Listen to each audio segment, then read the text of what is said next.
Hi hello అందరికీ. అందరు ఎలా ఉన్నారు? బాగున్నారా? ఈరోజు అయితే ఫుల్ వర్షం పడుతుంది కదా. నేనైతే బ్రేక్ఫాస్ట్కి ఇంకో ఇది తినేస్తున్నాను. ఇది బనానా, పాలు, అరటిపండు, పాలు, ఇగో కొన్ని మొక్కజొన్న గింజలు కూడా వేసుకున్నా.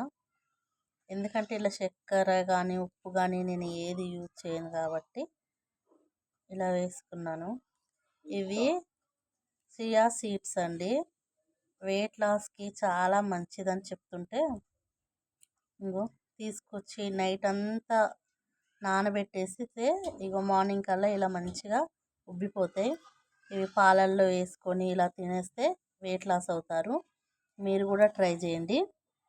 ఓకేనా? బాయ్.